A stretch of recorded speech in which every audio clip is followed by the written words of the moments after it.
will now come to order. Without objection, the chair is authorized to declare a recess of the subcommittee at any time.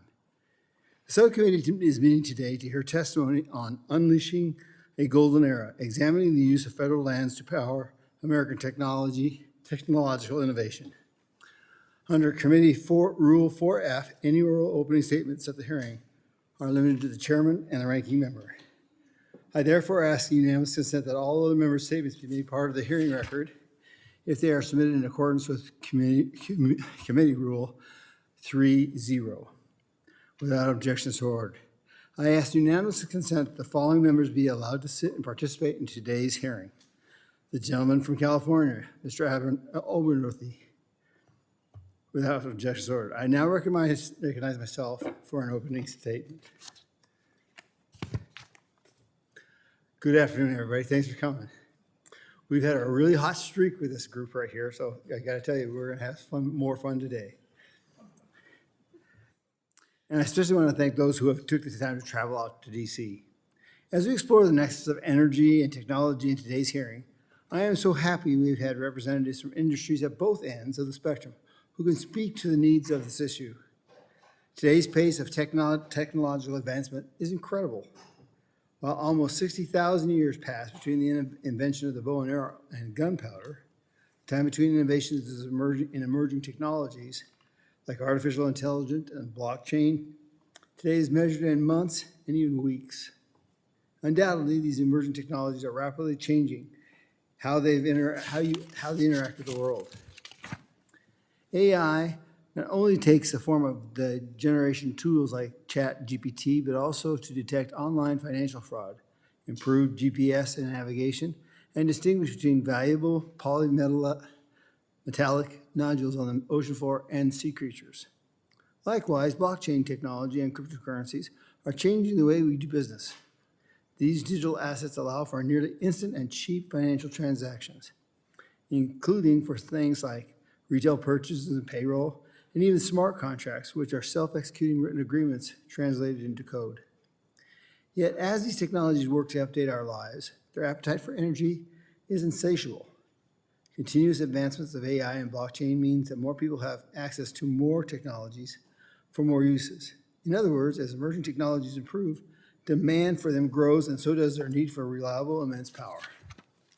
Technologies like A1, blockchain, and the cloud require data centers to store and process generated data. Without data centers to house large-scale computer systems, these technologies cannot function. And without staggering and increasing energy inputs, data centers cannot operate.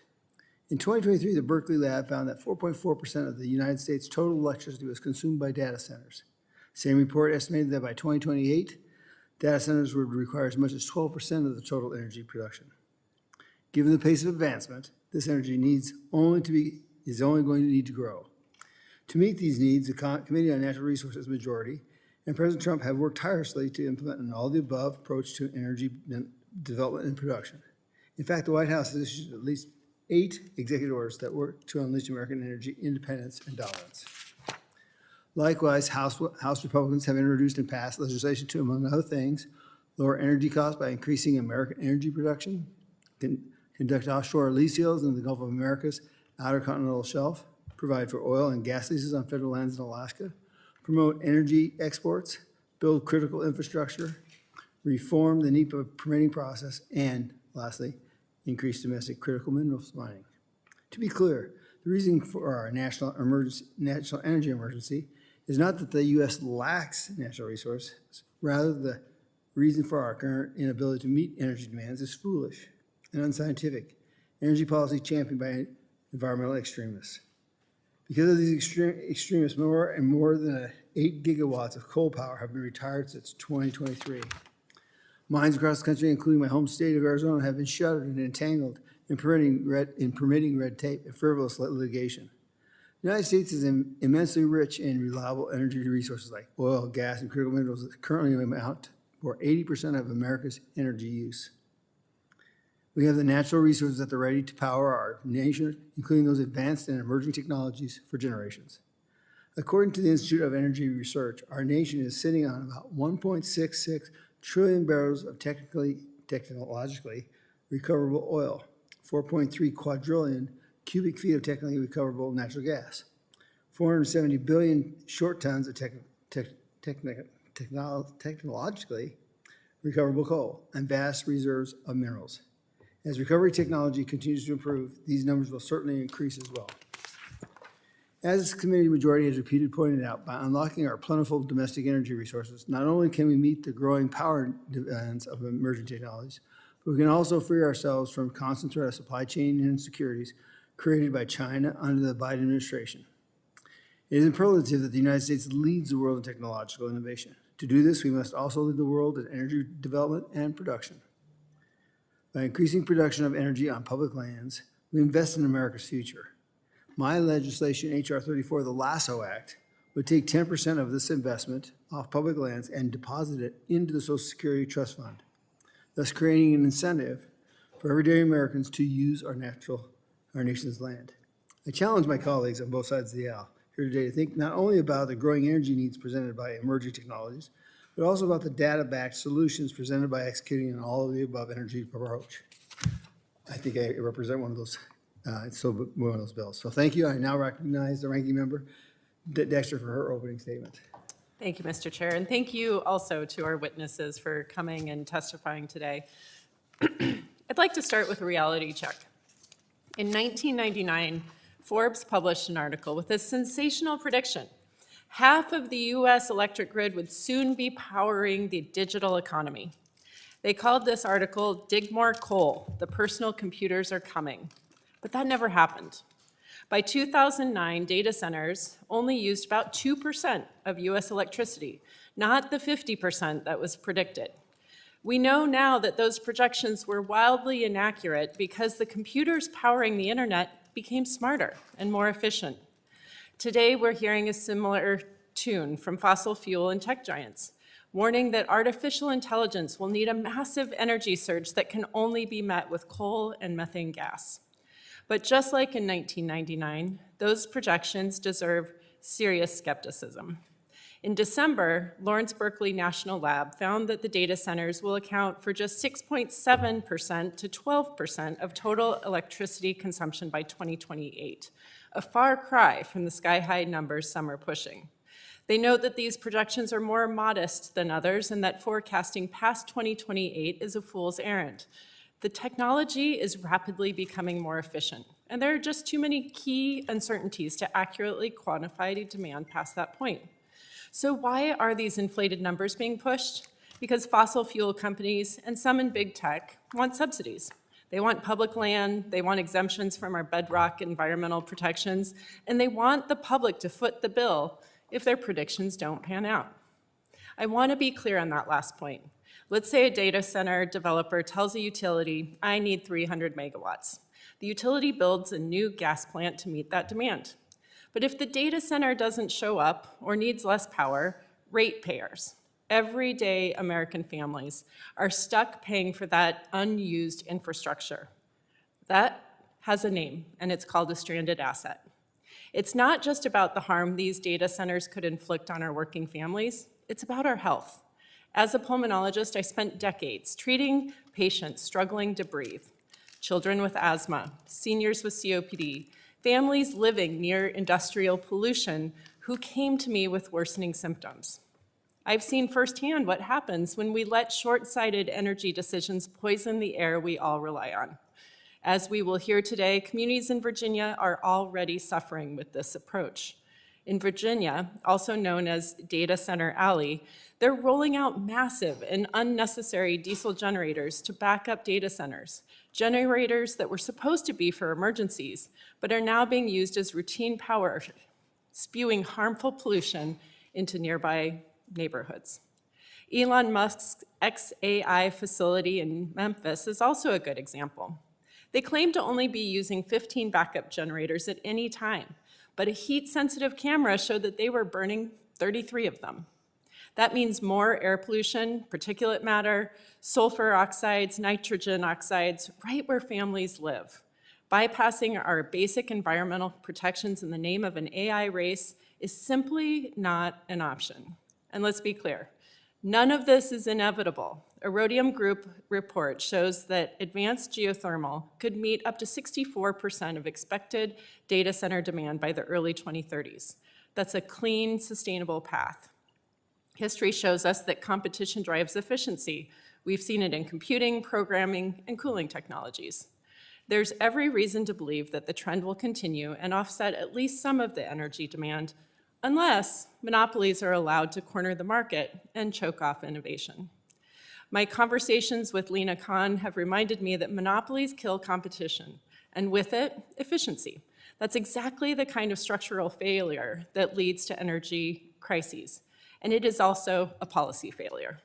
But let's not lose sight of the bigger picture. Like so many hearings in the subcommittee, this is about corporate subsidies and deregulation for industries awash in cash and led by billionaire Trump donors, all while our communities are being asked to bear the cost, whether that's higher utility bills, dirtier air, or the continued destruction of our climate. We need real oversight here, not just rubber stamping profit for polluters. Thank you, Mr. Chair. I yield back. I thank the ranking member for her comments. I now recognize the ranking member full committee, Mr. Huffman, for his opening statement. Good morning, Chairman Gosar, and welcome to the witnesses. You know, hyperbole is not what it used to be these days with this administration and this Congress. I mean, it is the golden age of this, the golden age of that, a big, beautiful bill that we spent all night discussing and debating in the Rules Committee. And as we dig into it, we find out it's not so beautiful. It certainly is big when it comes to tax cuts and special favors for billionaires and special interests. It's really big when it comes to exploding the debt.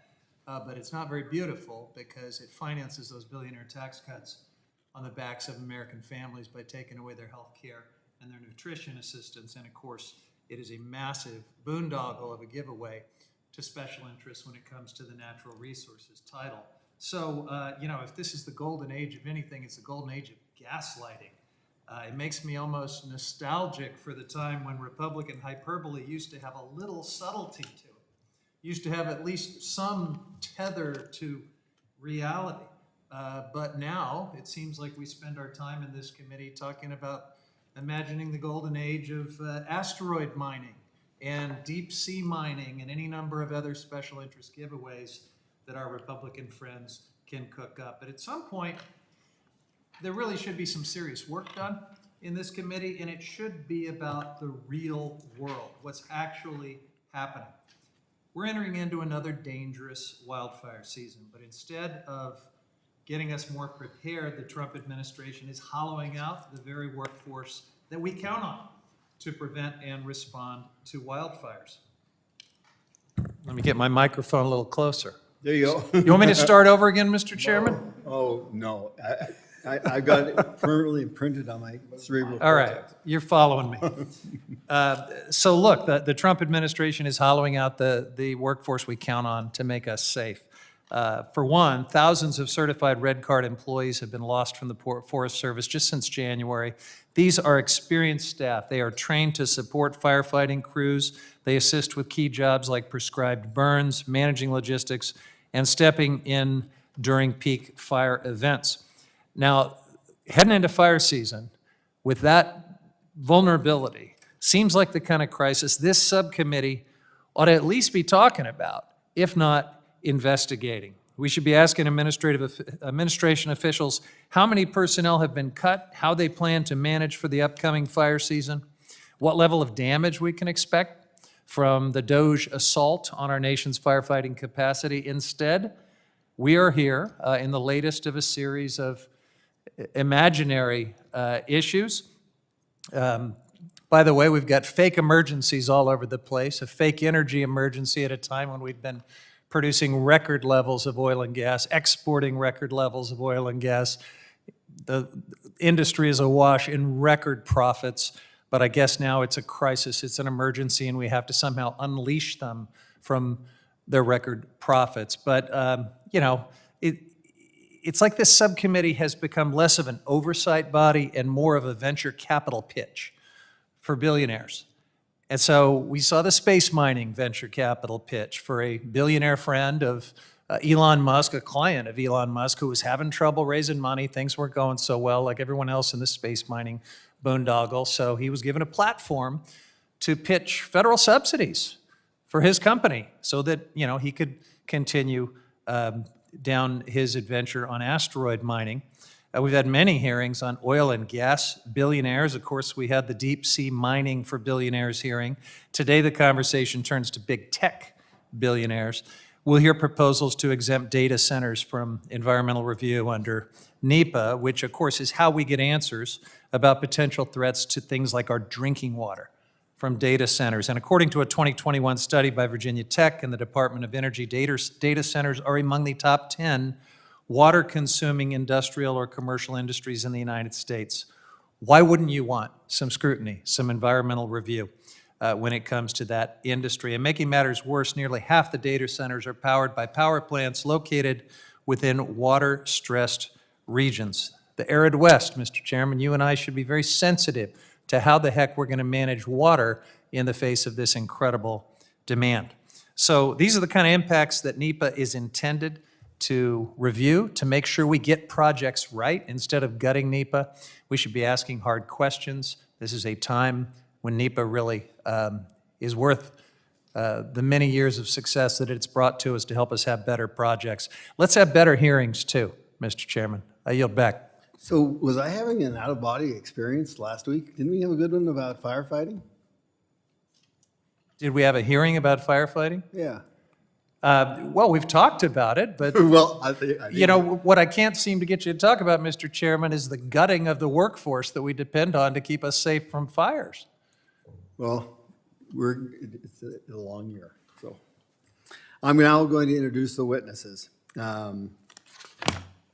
First, we have Mr. Greg Osuri. Did I say that right? Yes. Okay. Founder and CEO, Akash Network, Austin, Texas.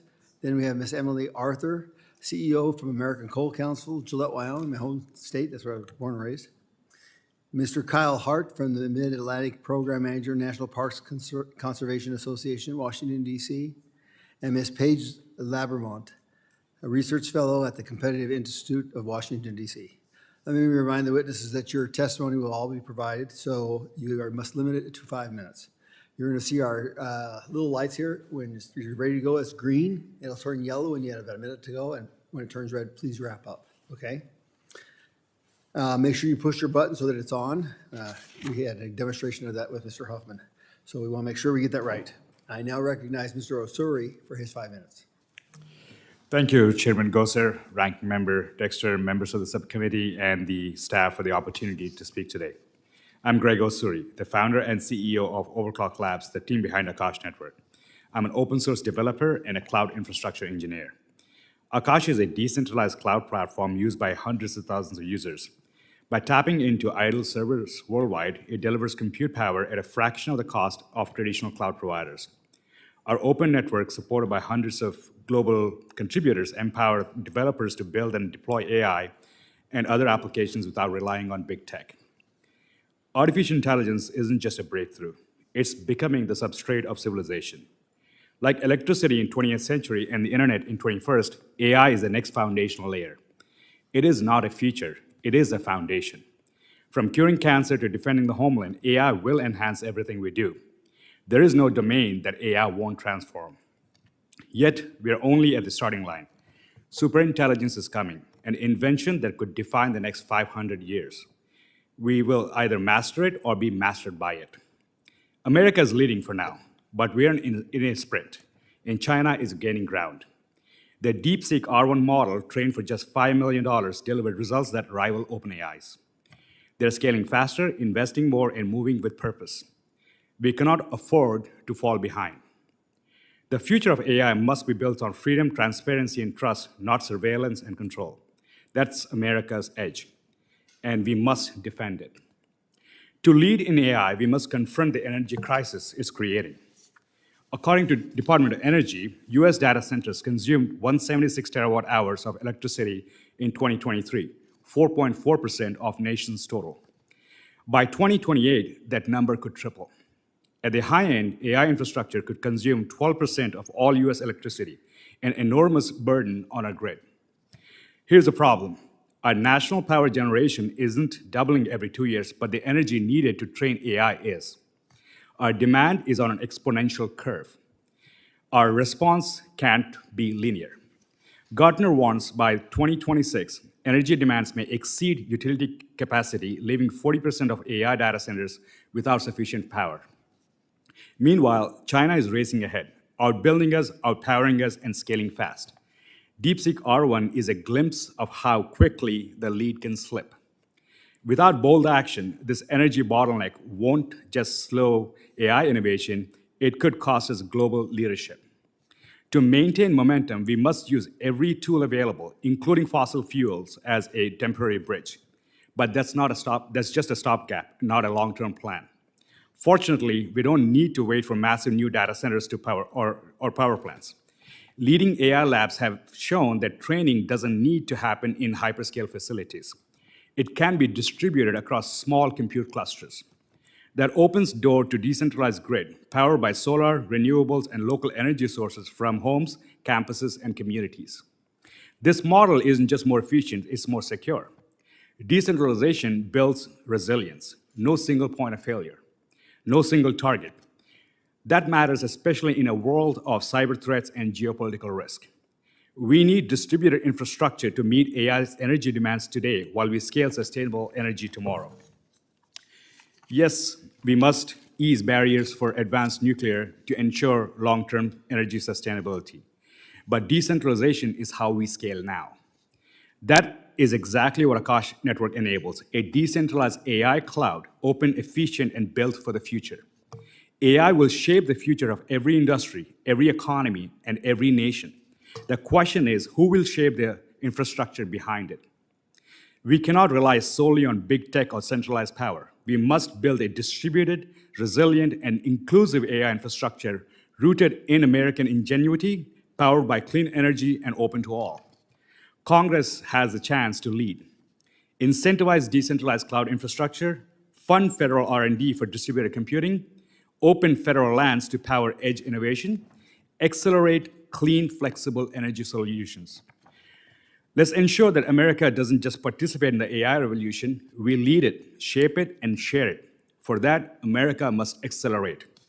Let's unleash AI's full promise, not just through code, but through infrastructure that defines our future. Thank you, and I look forward to your questions. Thank the gentleman for his comments, and now we're going to give Ms. Arthun her 5 minutes. Chairman Gosar, Ranking Member Dexter, and members of the subcommittee, thank you for the chance to discuss the critical role that federal coal plays in powering American technological innovation, including artificial intelligence, cryptocurrency mining, and other advanced technologies. I am Emily Arthun, CEO of the American Coal Council and resident of Campbell County, Gillette, Wyoming, the nation's energy capital, where federal coal mining is the lifeblood of the community. Coal has long been a keystone feature in the American success story, a symbol of industry, production, and prosperity. Coal continues to play a critical role in meeting the United States' growing energy demands, particularly in the context of winning the AI data race. America has always prided itself on energy independence. However, anti-coal regulatory policies from prior administrations have served to weaken our energy independence. In order to continue as the global economic leader, we must utilize our abundant natural resources, innovative technological advancements, and robust energy infrastructure to secure our future. Coal remains the most reliable and abundant energy source in the United States. As we advance our technological capabilities, especially in AI, the need for a stable and continuous power supply is crucial. AI demands vast computational power to process data, train models, and deploy applications. Coal-fired power plants provide the consistent energy supply necessary to maintain the high performance of AI initiatives. By utilizing federal coal reserves, we can ensure our AI initiatives have the dependable energy they require to flourish. This approach enhances energy security by reducing reliance on foreign sources, which is necessary for maintaining competitiveness in the AI data race. Domestic federal coal reserves safeguard our energy independence and protect technological advancements from external disruptions. Additionally, cryptocurrency mining such as Bitcoin requires substantial energy, and federal coal can meet that demand, keeping the U.S. competitive. The United States possesses substantial federal coal reserves that are essential for meeting energy demands. These reserves ensure a dependable and cost-effective supply of coal. According to the Energy Information Administration, the United States has an estimated 250 billion short tons of recoverable coal. The federal government owns 57% of U.S. coal reserves, predominantly situated in the western region of the country, particularly in the Powder River Basin, where I'm from. The Bureau of Land Management oversees 279 coal leases covering 421,000 acres across 11 states. In the fiscal year 2023, coal production from federal lands totaled 243.2 million tons, accounting for roughly 42% of the 577 million tons produced nationwide. Federal coal generated approximately $523.6 million in royalties, $1.58 million in rentals, and $3.1 million in bonus payments during the fiscal year of 2023. The BLM managed land coal jobs for 2023 totaled 29,000 jobs and contributed $9.2 billion to the economy. By continuing to invest in federal coal leasing, we can sustain these jobs and stimulate economic growth. The economic stability is vital as we strive to lead in AI, cryptocurrency, and other technological fields. The coal industry in the western states is important for state economies. For example, Wyoming employed 5,118 individuals in 2023 in mining alone, with an average salary of $103,000. While some argue against the use of federal coal, it is important to recognize that advancement in coal technologies have significantly mitigated environmental impacts. Revolutionized projects like 8 Rivers, Alum Fetfit, Cycle Carbon at the Dave Johnson plant in Glenrock, and Revoto's NX25, an emissions reduction solution, will transform coal-fired plants with emission-reducing technologies. To close, I reiterate that federal coal reserves are indispensable for powering American technological innovation. By leveraging these resources, we can support the development of AI, cryptocurrency, and other advanced technologies, ensuring that the U.S. remains at the forefront of global innovation. Investing in coal not only provides reliable energy, but also supports economic growth and job creation, making it a cornerstone of our technological and prosperous future. Thank you, and I look forward to your questions. Thank you, Ms. Arthun. And I now recognize Mr. Hart for his 5 minutes. Good afternoon, Chairman Gosar, Ranking Member Dexter, and members of the subcommittee. Thank you again for the opportunity to testify. My name is Kyle Hart. I work for a nonprofit called the National Parks Conservation Association and serve as the Mid-Atlantic Field Program Manager. In PCA, we are a nationwide nonprofit, nonpartisan organization dedicated to protecting and enhancing America's national parks for present and future generations. In my role as the Mid-Atlantic Program Manager, I basically work in Virginia and Maryland, which is sort of becoming the data center capital of the world, or is the data center capital of the world. And I work to protect parks in those 2 states from park threats. I live in Virginia, and in my free time, I spend my time on sort of America's vast resource of public lands, hunting, fishing, hiking, and camping. NPCA has been working on this issue of data centers for more than 4 years now. We came to this issue in early 2021 when a 1 million square foot data center project, which is the equivalent of about 5 Walmart supercenters, was proposed inside of the authorized boundary of Prince William Forest Park, which is a national park site in Prince William County, Virginia, just outside of DC. Prince William Forest Park is visited by more than 350,000 Americans in 2024. And the proposed data center complex in question threatened sensitive environmental resources, park's primary watershed, Quantico Creek, hardwood forest, and wildlife habitat. Less than 2 months after that, we were alerted to a proposal directly adjacent to Manassas National Battlefield Park, a project that would be the world's largest data center campus, also known as the Prince William Digital Gateway. That project has a maximum permissible build out of 27 million square feet, which is the equivalent of about 4 Pentagons worth of square footage. And it would quite literally share the boundary with Manassas National Battlefield and would be on land that is designated under the National Register of Historic Places, as well as numerous other environmentally sensitive areas of cultural significance. Over time, we also started to examine sort of the broader impacts that the data center industry writ large poses to our national parks and other environmental resources. Data centers, obviously, as we've talked about today, use a tremendous amount of water, energy, and land. The threat to our regional water supply has not been adequately studied. And in Loudoun County alone, which is the data center capital of the world, data centers use 1.6 billion gallons of water annually.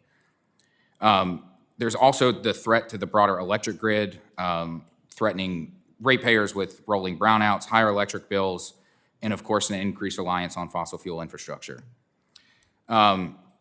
This increase in reliance on fossil fuel infrastructure threatens years of work from NPCA and partners to reduce impacts on regional air quality and haze pollution that impacts national parks around the region. Also of concern is the need for new high voltage transmission lines to get power from where it's generated to where the load is. Many national park sites, including Manassas National Battlefield, Harper's Ferry, the Appalachian Trail, are all under threat from massive new transmission lines that would cross-cut these park sites, negatively impacting view sheds, natural and cultural resources, and overall visitor experience. A recent study from the state's Joint Legislative Audit and Review Commission in Virginia found that the average ratepayer in Virginia could expect to see as much as $444 annually on their bills to support this infrastructure build-out. In Maryland, ratepayers could see $800 million worth of cost shift from infrastructure needed to serve the data center industry in Virginia. At NPCA, of course, we recognize that data centers are a critical part of our country's digital infrastructure and our economy. However, data centers, like any other industrial and commercial development, present both direct and indirect threats to our national parks all over the country.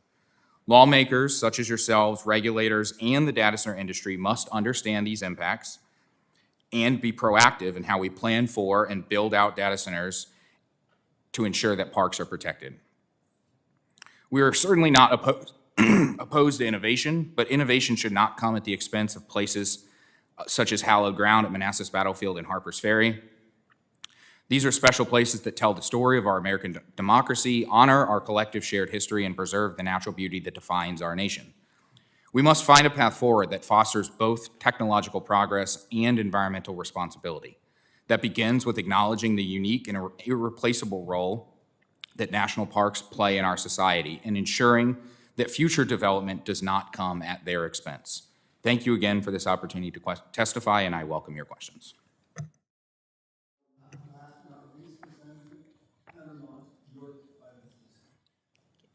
Chair Gosar, Ranking Member Dexter, and distinguished members of the subcommittee, thank you for holding this hearing and inviting me to testify today. My name is Paige Lambermont, and I'm a research fellow in the Center for Energy and Environment at the Competitive Enterprise Institute, a nonprofit public policy organization dedicated to free market, limited government principles with a focus on regulatory issues. I am also a visiting fellow in the Center for Energy and Conservation at the Independent Women's Forum. I'm grateful for the opportunity to speak to you today on this important issue. I have 3 main points I want to make in my testimony. Number 1, power demand from AI is rising, revealing underlying issues on the power grid. Number 2, there are legislative and regulatory actions that can be taken to meet this demand. And number 3, our public lands and Department of Energy sites can play a vital role in meeting this challenge. AI technology has the potential to solve complex problems across sectors of the economy and create significant benefits, both economically and in terms of human health and flourishing. But as AI technology develops, its power demand grows as well. More than 400 data centers are currently planned or under construction in the US, totaling 19 gigawatts of new power demand. A 2024 report by Goldman Sachs projects that data centers will consume 8% of US power demand by 2030, and that 47 gigawatts of new power capacity will be needed to meet that demand. This new growth comes at a time when existing thermal generation, the dispatchable sources that are available when called upon, is being quickly retired. Between now and 2034, more than 79 gigawatts of natural gas, coal, and nuclear power are set to retire. New power plants will be necessary to fill this gap. The private desire to build this infrastructure exists, but policy reforms are necessary to make those projects possible. This makes it essential to remove existing policies that distort power markets and make it more difficult and expensive to build new power plants. Permitting reform is essential to allow power plants to be built more quickly. The National Environmental Policy Act in particular is ripe for reform, but its interactions with other laws can trigger additional reviews. This then requires overlapping layers of regulation that provide no added environmental protection, but require the duplication of significant work for those looking to develop new projects. Reforming these laws in parallel would reduce barriers to new development while still maintaining high standards. Ideal reforms would be broad-based and technology neutral. allowing new power plants and grid infrastructure to be built more quickly and efficiently where and how they're needed. Additionally, the energy subsidies contained in the Inflation Reduction Act, particularly the investment tax credit and production tax credit, are also especially harmful to grid reliability.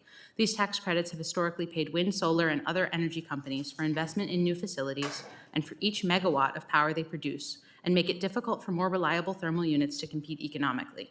This is because they lower the price at which wind and solar generators can bid into power auctions and remain competitive. This means that other generators are competing with artificially low prices that they may be unable to match, resulting in less reliable power over time. Reforming our permitting system and repealing the ITC and PTC would go a long way toward creating an environment where companies are willing and able to build reliable power in response to market demand. There's a clear role for public lands to play in meeting this new power demand. Co-location, wherein new data centers are sited next to power plants and situated behind the meter before their connection to the broader power grid, has been a common solution by companies looking to power data centers. Because data centers operate round the clock, deals with nuclear and natural gas companies have been especially prominent. Among these are several notable deals. Microsoft has signed a deal with Constellation Energy to reopen the shuttered 3 Mile Island nuclear power plant, a first-of-its-kind action. Google has agreed to a co-location agreement with Kairos Power, a small modular reactor company. Meta is soliciting bids for between 1 and 4 gigawatts of co-located nuclear power, and in Ohio, natural gas power plants are being co-located with a data center park. Technology companies have shown that they are willing to support power projects to meet this new data center demand. Given the popularity of co-location, the Department of Energy released a list of 16 locations that would be prime for partnerships with private companies to build co-located artificial intelligence data centers with power plants. Many of the identified sites are national labs, some of which already host both supercomputer projects and demonstration projects for advanced nuclear reactors. Allowing power plants and data centers to be co-located alongside these facilities would allow for faster permitting and approval of the projects while also allowing for collaboration and innovation. Ultimately, artificial intelligence is a technology that will bring numerous benefits. The disruption of added power demand is something that we ought to work to mitigate to reap the benefits of this innovation. Public lands have incredible possibilities in this space, especially given the unique infrastructure that already exists at these sites. Viewing AI power demand as a challenge rather than treating it as a crisis will enable innovative solutions in this space. Thank you very much, and I'd be happy to answer any questions you might have. Thank you, Ms. Lambermont. Now we're going to go to the members for 5 minutes for their questions. The gentleman from Georgia, Mr. Collins, is now recognized for his 5 minutes. Thank you, Mr. Chairman, and I want to highlight, I appreciate you having this hearing.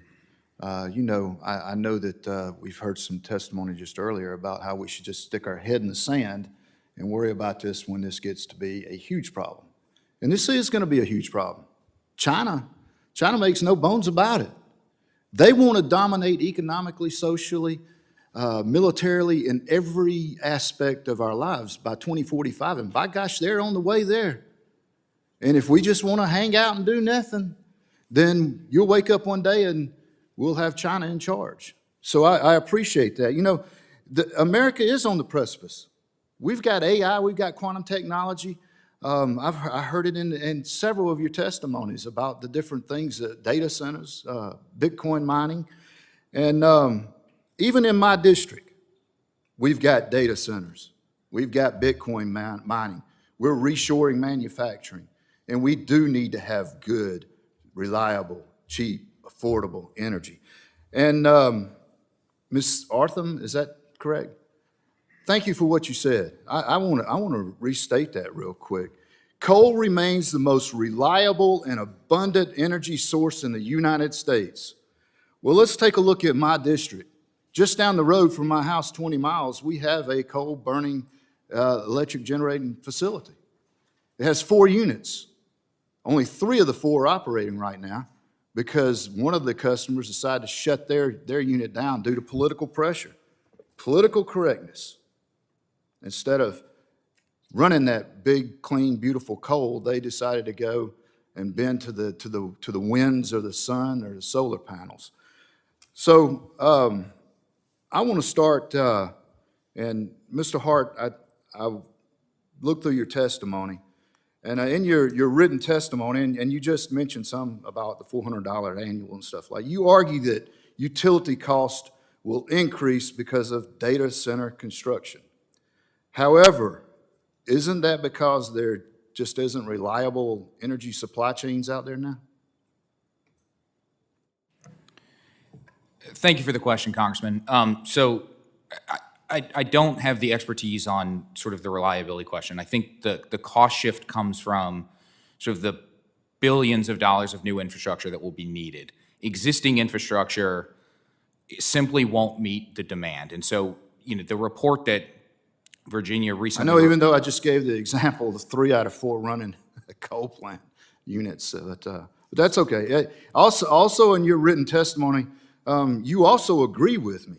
You state that questions about power grid reliability and energy sustainability are contributing to higher costs. So if there was a reliable supply chain of energy in the United States, wouldn't you agree that it would help lower energy costs? Once again, thank you for the question, Congressman. So the simple fact is, even if, I am not familiar with the example in your district, but let's take Virginia, which is where I'm very familiar with. The report in Virginia highlights that no matter how you shake it, new generation will need to be constructed, and new generation costs money. Like, that's just the reality. And the current rate structure in Virginia and arguably around the PJM region does not adequately address that. And the solution to that is essentially you would require large load customers, primarily data centers, to essentially sign contracts with utilities on the front end for power purchase agreements. Well, let me help you out, man. A reliable supply chain, it will help, because obviously it's going to help increase the supply. So, I mean, in highlighting the lack of sustainable energy, wouldn't you agree that harnessing our natural resources like coal, oil, and gas will help us meet this growing energy demand and lower prices? Thank you for the question, Congressman. Frankly, I'm not an expert on sort of energy cost and what the cheapest form of energy is. I know what you brought a problem, and you should have brought a solution. I mean, it just sounds like you don't even have a solution. I mean, you acknowledge that these data centers, they're important, and that there are barriers to construction them, but you don't present any type of solution to the cost of energy and the data center demands. Mr. Congressman, I think our solution would be to bring big tech into the fold and have them essentially front some of the cost for these solutions. And we are technologically sort of neutral in terms of what that power supply would be, as long as the impact to national parks is effectively mitigated. And I think the bigger question at hand is really who pays for this infrastructure. And if everyday ratepayers are paying for the Our infrastructure. infrastructure is there, sir, and we have plenty of it. We just need to unleash it. Mr. Chairman, I'm out of time, and I yield back. Yes, the gentleman yields back, but I will tell you, I think we all need to be part of the solutions, because you can't just say no. It's about what it's going to take to say yes. That's a big key. The gentleman from Puerto Rico is recognized for his 5 minutes. Thank you, Mr. Chairman. Before I begin, I want to disclose that I used to work for the data center industry and for a big technology company. But having said that, I have not hesitated to criticize them in the past. I do not hesitate now, and I will not hesitate in the future. We live in a political climate that often flattens complex issues into partisan sound bites. And the truth is more nuanced. Data centers consume significant amounts of energy. That's undeniable. But it's also true that many of the same companies powering our digital infrastructure are leading innovators in the clean energy transition.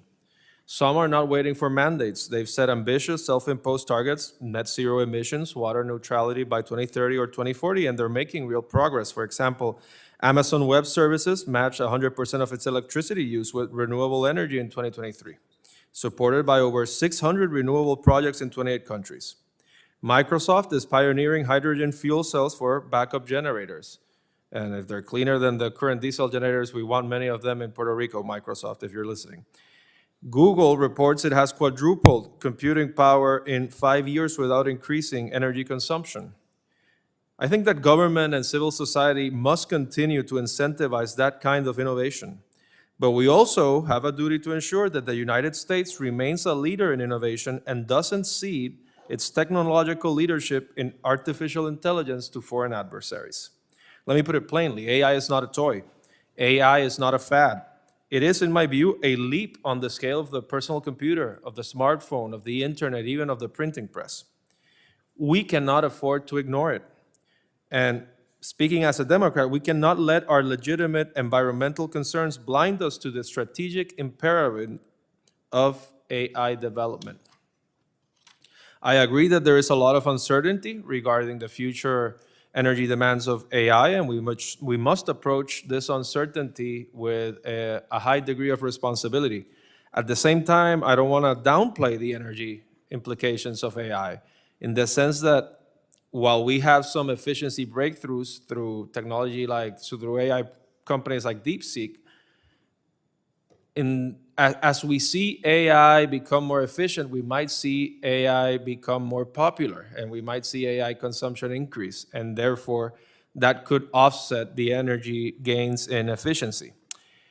Ezra Klein, in his book Abundance, puts it succinctly: the AI revolution makes the cost of energy abundance even more urgent. In the last few decades, U.S. energy infrastructure projects have been slowed by all the challenges we've described: a lack of productivity in construction, permitting blockages, extended environmental reviews, and long interconnection queues. These bottlenecks are largely self-made, and if we don't make it easier for AI companies to build in America, we should expect them to build data centers abroad. We should not and we cannot let that happen. Let us be honest, let us be ambitious, and above all, let us be strategic and pragmatic. A clean energy future and an AI-powered future must not be at odds. We must make room for both, but we cannot yield our leadership in AI. There is too much to lose. Having said that, in terms of questions, Mr. Hart, you have spoken about development of data centers near valued sites like national parks, and I understand and respect that concern.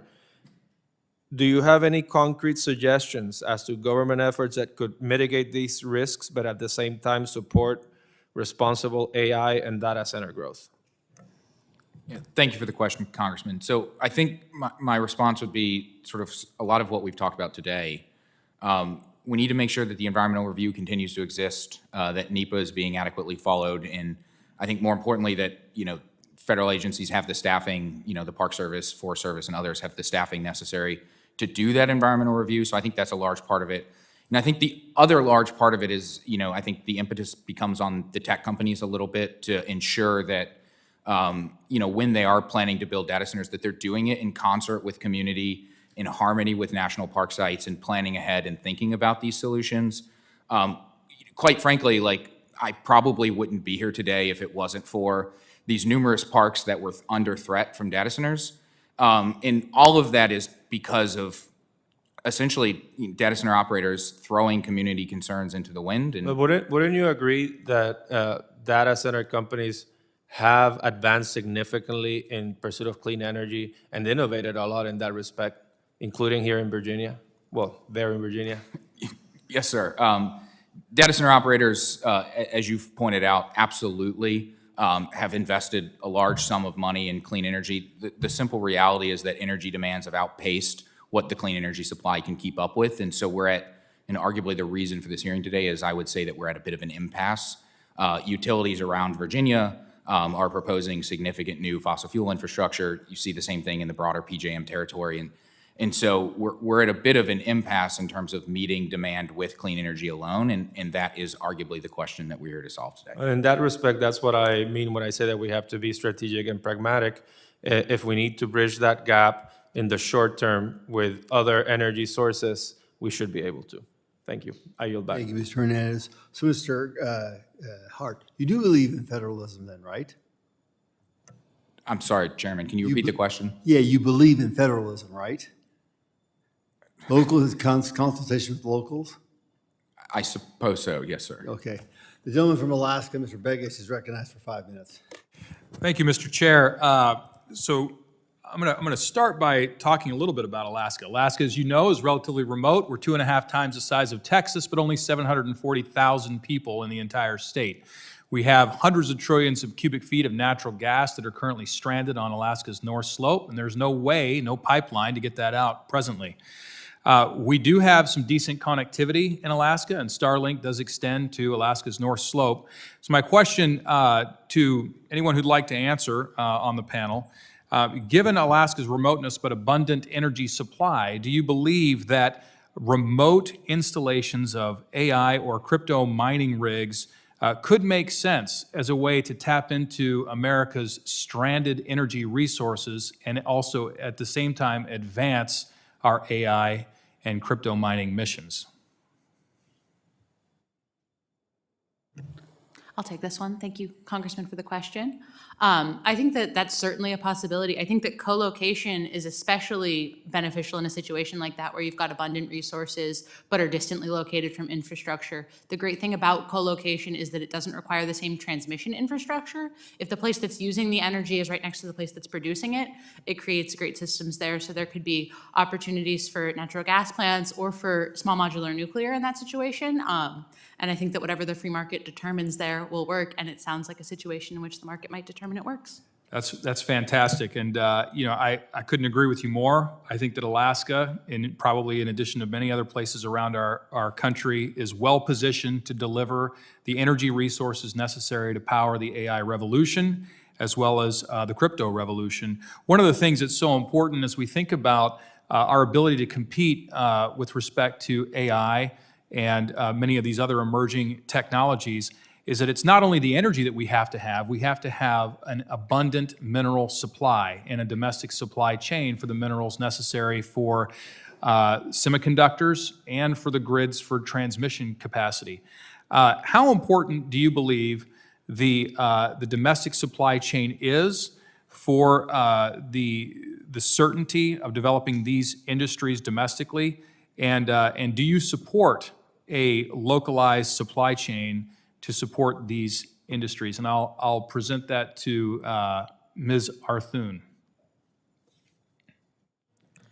Well, certainly we have to have a strong supply chain, and what we have found since COVID is our supply chains were really weak in the United States, whether it was critical minerals that were being imported from foreign adversaries.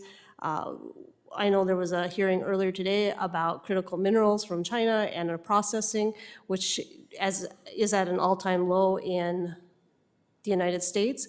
So yes, the supply chains are critical, and when I look at coal as that supply chain, it's very important. What we have found is coal not only as a thermal utility for power, but we're finding that there's rare earth elements in coal, and that we can use coal for those elements that are needed for batteries and technological advances. In addition to that, our metallurgical coal is greatly needed in the States for infrastructure. Even within, when you look at renewable energy and the amount of steel that goes into wind energy and solar, those supply chains are critical. Excuse me. That's a great response, and I couldn't agree with you more. I think that when we look at the coal resources that we have nationally, we are starting to see that a number of these resources do have rare earth byproducts or other critical mineral byproducts. I'd like to mention, for the purposes of the record, Alaska has 49 of the 50 critical minerals on the critical minerals list. And it is so important that we ensure that we have the domestic capacity to produce the resources we need in order to be successful in these emergent technology domains. Alaska provides those resources. Our coal industry has those resources. We have abundance. We are blessed with abundance in this nation if we have the courage to develop the resources that we have on our federal lands. And with that, I yield back. Gentleman from Alaska, I now acknowledge the ranking member, Ms. Dexter, for her 5 minutes. Thank you, Mr. Chair, and thank you once again to everyone for being here. Mr. Hart, I'm going to start with you. Ms. Lambermont recently co-authored a report that suggested federal lands should be used for both housing data centers and the energy development that can go with it. And Mr. Hart, could you please describe the potential harms of building data centers on public lands? Yeah, absolutely. So let's start with, I think the simple fact is that data centers are industrial development, and federal lands inherently are sort of protected lands, right? Like that's kind of the premise, particularly on national park sites. And so inherently doing industrial development on federal lands is going to come with an environmental cost. And so once again, we would point towards existing regulatory structures that encourage full and comprehensive environmental review and kind of going into this with eyes wide open and making sure that we're protecting what we have. I think the other side of this coin is there a need to actually do this. And at its core, I sort of question whether we, from a construction of data centers perspective, really need to utilize federal lands to do so. Numerous, arguably thousands of sites exist across the country on private lands that are ripe for redevelopment. In sort of a town that I fish in, often Waynesboro, Virginia, there's essentially a vacant DuPont plant that's just sitting there. Other localities across the country have similar sites, and I would look towards the data center industry and regulators to encourage redevelopment of sites before turning towards protected sites for development.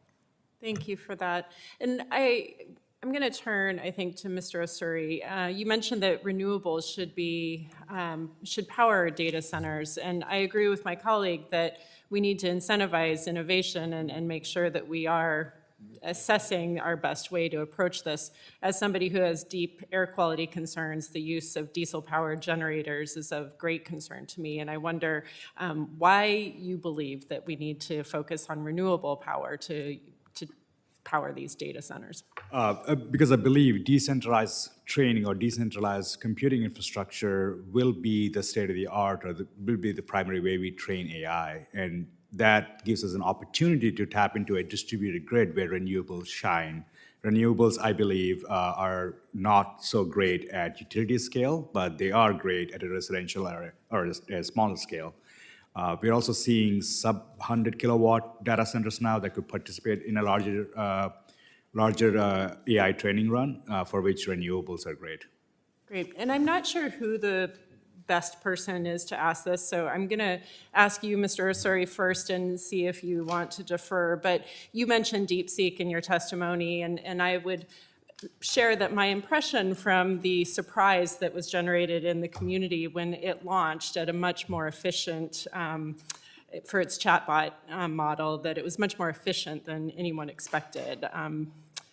Did you see that coming, or did you anticipate that such a huge improvement in efficiency was going to be realized at the beginning of 2025? No one anticipated a DeepSeek. We did see data when it comes to patents being filed by researchers in China that exceeds American patents. And we did see quite a lot of talent from China, or talent rather that's trained in America went back to China because they could not stay further here in the country. But the DeepSeek was definitely a surprise, and the general consensus in the industry was America was leading, and seeing a DeepSeek from China was very disturbing. And I have a bias that I shared at the beginning that to a certain degree, the United States did think that it was at the head and wasn't necessarily incentivized to be as innovative as our Chinese counterparts seem to have been. Part of that, I might posture or position myself to suggest, is that we have cloud computing and AI generation vertical integration, so there isn't really the same motivation. It costs a lot, but if you have the cloud computing capacity already, Microsoft, Amazon, others, that maybe you don't have the same motivation to innovate. So I wonder if you have any thoughts about vertical integration and whether or not we should diffuse that so that we can incentivize innovation in this area. I believe so from a DeepSeek standpoint, I think the innovation really came because there was restriction on how many chips they can get access to, and they were able to have certain breakthroughs by using less resources. So it's a market-driven, outcome more than, incentivized outcome. And I'm not sure if that answers your questions. No, I think they weren't necessarily going to benefit from the increased use of the cloud, but that may or may not be accurate or valid. I'm earnestly asking. I don't know if any of our other panel members might have any thoughts. Fair enough. I think it's a question that we'll continue to investigate, and it looks like I went over, so thank you, Mr. Chair. I'll yield. I have other questions, but I'll yield. Okay. Thank you. Young lady yields back. Emily, Ms. Arthun, according to the Institute of Energy Research, the United States has about 470 billion short tons of recoverable coal. Can you share with the committee what the economic impact of utilizing the coal is? Absolutely. Utilizing federal coal for data mining operations can offer several potential economic benefits. And if we look at what occurred in 2023 from the BLM's record, it was $9.2 billion in economic advantages for the country from federal coal leases, simply said. And living in Gillette, Wyoming, I see every day the economic impact of coal mining, of the federal coal mining that's done in the community, from just the from the volunteerism within the community to what it does for the state economically, schools, hospitals, infrastructure, and so coal mining is very important. So my follow-up question to you is that, I share the same thing. I want clean air, I want clean water, I want clean land. Now, when coal was first started, when we first burned coal, it's a totally different thing than we do now, right? Can you give us a little more insight, tell us a little bit more about the process? Correct. As with any industry, you continue to get better as time goes on, and we do that. And I can specifically say from my standpoint, I look out on my house looks out on one of the last coal utilities built in the States. And through technology, it's also one of the cleanest burning coal technologies.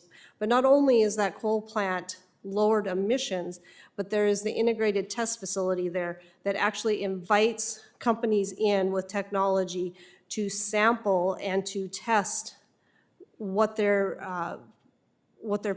technology has through the flue gas that's taken from the plant. And so they're actually testing new technology right there in Gillette, Wyoming, to continue to decrease emissions. Not only that, I also have the luxury of driving by federal coal reclaimed land and can see that wildlife is out there. The Eagle Butte property actually harvests hay off that I have fed to my cows. And so I get to live how federal programs can really be done well and provide for a strong environmental stewardship. So there's other benefits, right? So my question to you is also some of the stuff that are ending up as byproducts actually are involved in other aspects of our construction industry, are they not? Absolutely. You will find that you can use coal ash in concrete, which strengthens and is stronger throughout the building process. You find the rare earths, we're just now starting to understand everything that rare earths are going to go in and how many are in coal and how that can be used. And we find rare earths in batteries and cell phones, in just about everything that we use when we come to technology. So technology is really advancing this cause, right? Technology is very important, and I want to reiterate that burning coal for thermal energy has come a long ways. We have a project in Wyoming, Glen Rock, Wyoming, at the Dave Johnston Power Plant. It's 8 Rivers, and they are looking to build a plant that would be 97% in-house, there would be no CO2 emitted, because it's using it to fire the generators. Another one is a Revoto's NX25. It is used as a non-hazardous solution that goes on the coal prior to burning, which enhances the burning of the coal and releases less CO2. And so every day we get better at our jobs. That's great. Mr. Osuri, did I say it right again? Yes, sir. Okay. So part of our problem is in the process of patenting is we've changed our patent process, have we not? I'm not familiar with the patent process. Well, it is, because when I first came here in 2011, it was first to file, first to discover. And then we went to first to file. And back then, we were number 1 in the world. We're not number 1 in the world anymore. And in fact, that's why a lot of things go through China for us to decide about what's going on. You're still right, they're trailing us quite a bit. But I think that process of that technology involvement, we want to inspire people to get in that technology because I want things different.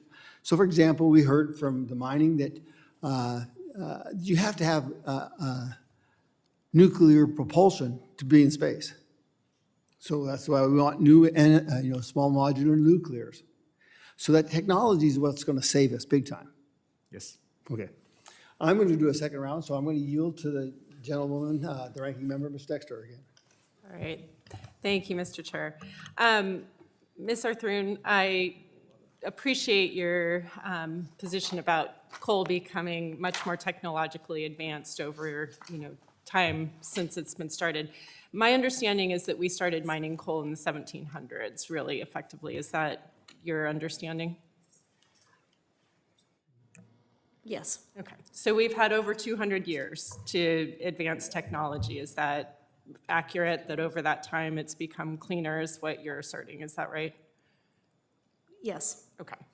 I understand from a 2023 Science journal that they examined the health impacts of airborne particulates from coal, and they had to isolate coal particulates from other pollutants because the particles are the most toxic substances to the human body. And they found between 1999 and 2020, so more than 200 years after we started mining coal, that coal-fired power plants were responsible for approximately 460,000 deaths in the United States and nearly 500,000 lives then lost. So I'm glad that it's cleaner, but it's still obviously having a large impact on our community. Do you believe that that science is reliable? Science journal being a highly peer-reviewed journal, I would suggest that that should be the case, but I'd love to hear your thoughts. I'm actually not a scientist or a doctor and cannot speak to the validity of the study, and so I would prefer to say I don't know. Okay, and totally fair enough. I will just say that science is one of the most elite peer-reviewed journals, so it has to be relatively reliable science. So the good news is that data also showed that deaths dropped significantly when coal plants installed pollution control equipment. And take the Keystone plant in Pennsylvania, before installing emissions controls, it was linked to more than 600 deaths per year. And after installation, that number dropped to 80. So I think what I'm hearing is that you're asserting that we should be using those kinds of pollution controls on all coal-fired plants. Is that safe to say? I think the technology is developing, and like I said, I live by one of the last plants that's out there, and it is a very clean burning coal plant and has emission-reducing technology on it. The technology is continuing to be developed, and we have great milestones that are out there, and the ability to be able to put it on existing plants needs to be supported and needs to be given the tax credits that can make it affordable in order to be put on those existing plants. And so that is something that's out there. And like I said, the ITC, they're testing new technology all the time. I'm just going to interrupt because I don't want to run out of my time, but I do appreciate that. But so I hear you that retrofitting is expensive, but if we understand that we can dramatically drop from 600 deaths per year to 80, I would suggest that we should not be firing our power plants unless we have that health protection on them. So what I'm hearing from you is agreement that that should be the case, but you would need industry investment or some sort of support to make that happen. Is that fair? That is correct. There needs to be support for those programs to be implemented. Okay. So in your mind, I just want to understand what would be an acceptable number of deaths from coal attributed to those coal fire plants? I think the example that you would be, is there an acceptable number of deaths from any event, correct? We would like to mitigate car accidents, and we'd like to mitigate. I think we're talking about energy. So solar, wind, we aren't seeing direct human deaths that we have quantified. I'm sure people might think there might be, but nothing has been scientifically proven yet. Geothermal, I think that's also true. So I just want to understand, I hear you advocating for coal-fired plants. I certainly understand that's, a perspective of my colleagues. I just want to understand, like, what is an acceptable number of human deaths to run those plants in your mind? I would tell you that I don't think any death is acceptable in any industry. I do feel that everything is being done to protect the U.S. citizens when we look at what technology is doing for coal plants. Okay, and so I would just assert with my colleagues that we clearly see that this is a risk, and we should make sure any policy that liberates coal mining or coal-fired plants should be duly partnered with policy that makes sure that we mitigate any human deaths. Is that fair? And I'll yield to the chair. Thank you. I thank the gentleman. So, Mrs. Arthun, that's why you had scrubbers, right? Correct. So sometimes it's very misleading about science, because if I determine that, airway is going this way, it's coming from southwest to northeast, and I put my monitors in a pathway that is going to get a lot of wind, maybe from California. I'm actually going to talk about an actual case. And it was the Navajo generating plant up in Paige, Arizona. Two gentlemen back there know all about it too. So what they did is the smog that they were actually filtering wasn't coming from the Paige plant. It was coming from California and China. Because if you look at the winds, they go like this. They're all over, okay? And they actually have imprints of those errors, how the air moves, okay? It's like what our planes look at. You have these big turbulences, you're riding back and forth. So with that, I think there was serious misleading. So I'm not a pulmonologist, I'll tell you that right now, okay? But I do see a problem that the worst pollution that we'll see, and this is not my opinion, happens to be a catastrophic wildfire. Why? Because they're filters. They have heavy metals in them, and when they explode in the air. You're actively breathing in mercury, lead, all these different things. So where's our mitigation here? And I love her comments. What's acceptable? Well, first I want to make sure those numbers are right. Number two is I want to make sure that we take the worst offender and go back down the list. The other thing is we have to mitigate things. We can't have our cake and eat it too. I'd love to have that, but we got to have it. I can tell you right now, on the west side of Phoenix, where I represent, I got to tell you, the data centers are going up right and left. And just to show you how much energy is going in, you brought up 3 Mile Island. Somebody did. I know. Yes, you did.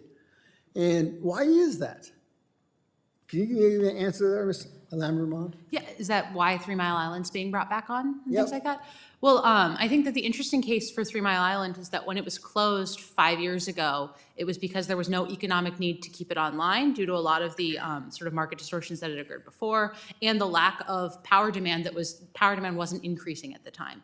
But now that it is, an existing plant that could be easily brought back online just makes sense as a first resort, right? You already have this existing nuclear power plant that's barely been disassembled. Bring it back online. It's not very much more expensive, especially because most of the cost of a nuclear plant is the upfront capital costs, not the cost to maintain it over time. So if you can bring it back cheaply and quickly, it makes perfect sense as the sort of beginning source. And I think that those low-hanging fruit places like Palisades Nuclear Power Plant, 3 Mile Island, are a great starting place before we get into these building new power for co-location agreements situations. Gotcha. Mr.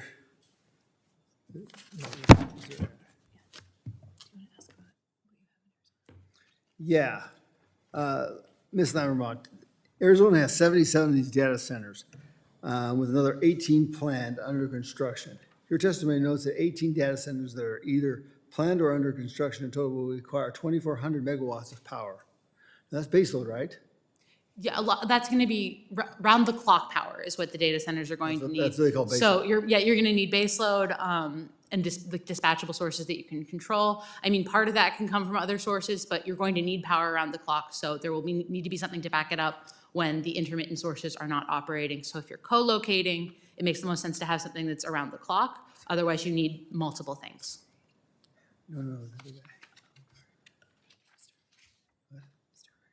Yeah, Mr. Hart, there was a reason I asked you about federalism. Federalism means that the federal government has to consult with local people. It's got to pass the muster with local people, okay? Number two is you talked about public lands.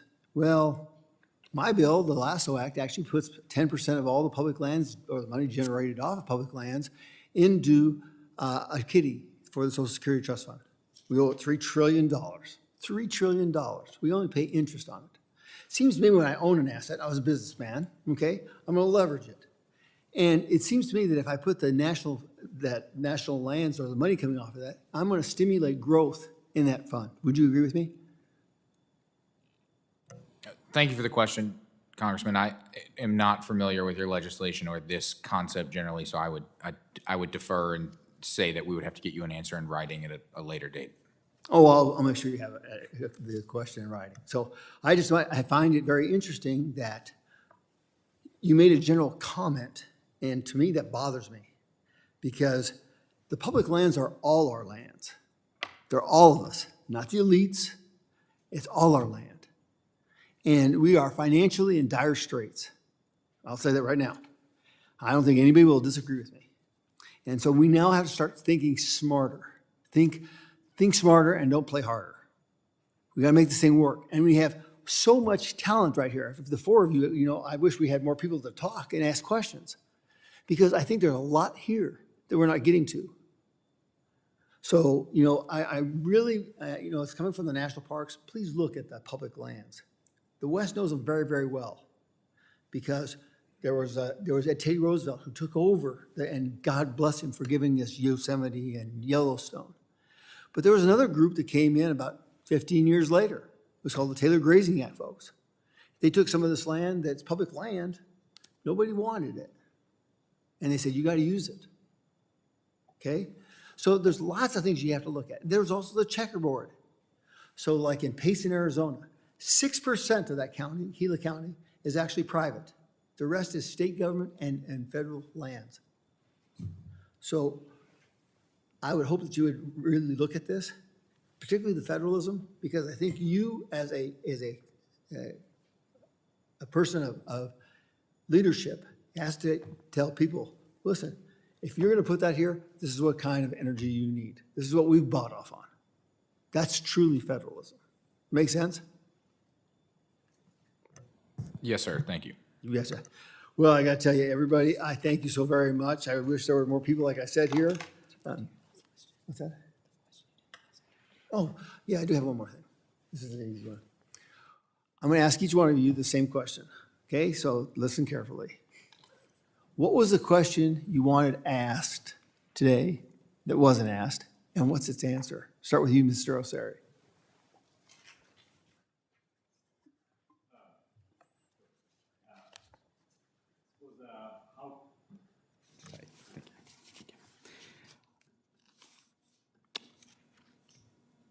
What immediate actions can this committee take to support decentralized AI infrastructure development on federal lands? What's his answer? Let's say prioritize access to power-ready federal land for distributed AI inference, or infrastructure rather.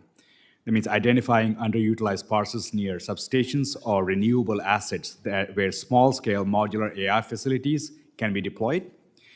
Enable flexible zoning and fast-track permitting for decentralized data centers on federal sites.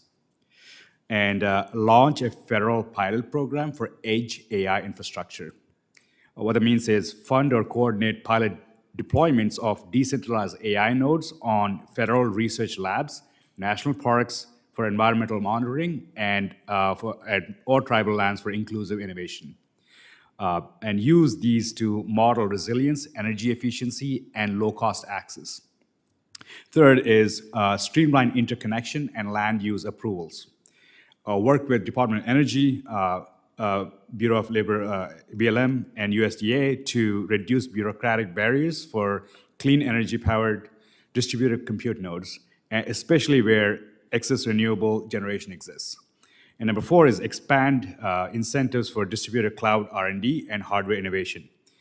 Include decentralized AI infrastructure in federal funding programs like ARPAE, NSF, and DOE innovation hubs. You'd be surprised, I actually had legislation called Florida that actually made the government go out and decide where wind and solar were very applicable. So it streamlined that process. Amazing, okay? Ms. Arthun, you're not. Now, what was the question that you wanted to ask and wasn't asked, and what is this answer? The question is, what policies and regulations are needed to ensure the responsible use of federal coal in data mining, AI, cryptocurrency? What's the answer? To align the federal coal program with the current state of the industry, it is imperative to right-size the federal coal royalty rate. A proposed reduction to 7% per ton of coal from the current 12.5 would be instrumental. You talked about the country and the crisis we're in economically. This change will not only increase the coal supply, but also reduce the cost of coal-based energy and products, ultimately boosting aggregate federal revenues. This would allow companies that mine federal coal to put capital in to these reserves. A modernized royalty rate can invigorate the coal industry and support its sustainable growth. In addition, in light of these factors, it is evident that the Biden-era no coal leasing decisions in Buffalo, Miles City, and Rock Springs management plans must be repealed. This repeal will enhance coal resources access by lifting all federal coal leasing moratoriums, thereby restoring balance to the federal RMPs. Reverse moratoriums will revitalize federal coal leasing activities and ensure equitable access to coal resources, fostering industrial stability and growth. By doing so, we can create job opportunities, support the growth of the data mining industry, and drive innovation in energy management systems. It is imperative to right-size the federal coal royalty rate to align the federal coal program and the current state of the industry. Great. Mr. Hart, what was the question you wanted to answer? Wasn't, and what's its answer? Absolutely. So the congressman from Georgia kind of flirted with this idea at the outset of sort of ratepayer protections and that sort of stuff. And I want to dig in a little bit. So the question would be largely like, what happens, what are the implications for ratepayers for this, and what happens, more importantly, if this load, this energy demand never materializes, or more importantly, phases out after a certain period of time? And so I think the answer to that question is arguably the most complex question of this whole issue. What happens if we invest hundreds of billions of dollars in new infrastructure, new generation infrastructure, and new transmission infrastructure, and then the load doesn't materialize? We have heard, and I kind of tried to touch on this in Virginia, electric co-ops, like small utility companies, are afraid of actual solvency. Like if data centers don't pay their bills, if they build new infrastructure and data centers actually we don't need that much power, like you'll see electric co-ops literally go bankrupt, and I think that's a big problem. And so I think the solution to this, and Ms. Lambermont has touched on this, is co-location, right? Is working with data center developers to basically build their own power generation behind the meter so that the ratepayers are not born with these, essentially the risks of building all of this new infrastructure. And so at its core, the solution is urging the data center industry and regulators to look for solutions that don't pose these risks, both to national parks through new transmission lines and ratepayers, and come up with innovative solutions to this problem. So let me follow up on that then. So in order to make a great decision, let's say supervisor or a state legislator or even a congressman, you need to know the facts about how things were paid and which return on investment is, right? Absolutely. Okay, thank you very much. I appreciate that. Ms. Lambermont? Yes, thank you, sir. And Mr. Hart and I are very much having the same idea about what question we'd like to be asked. My question is going to be, how can co-location agreements help consumers and prevent stranded assets? I think that co-location is one of the best options in this situation because it gives companies the ability to make decisions in the free market on their own while also insulating regular consumers, right? If you're doing a co-location agreement behind the meter, it's not going to affect the broader power grid in the same way. So I think encouraging co-location agreements in that way, and also encouraging One idea at the state level is consumer-regulated electricity. It's the idea that you can form your own sort of off-grid microgrid. So instead of just one data center co-locating with a facility, you could have a company get together, several other companies to form their own microgrid that was just for, say, a data center park. And instead of impacting the rest of the grid with their power demand, they will provide their own power, provide their own sort of microgrid, and be allowed to do that. It requires sort of amendments to public utilities commissions within this at the state level. But it's one idea that would allow for sort of innovative solutions that don't put other ratepayers in jeopardy and still allow the power to be built for what it's needed for. Thank you so much. Isn't technology and innovation just super? It's Yes, gonna get sir. without it. Well, I want to thank the witnesses for their testimony. The chair now hold on. Mr. Chair, if I may I ask that we submit for the record the science article that discussed the excess dust related to coal burning? Without and objection, thank so you. ordered. I think it was for their valuable testimony and the members for their questions. Members of the committee may have some additional questions. I promise you, though, will be for the witnesses, and we ask that you respond to these in writing.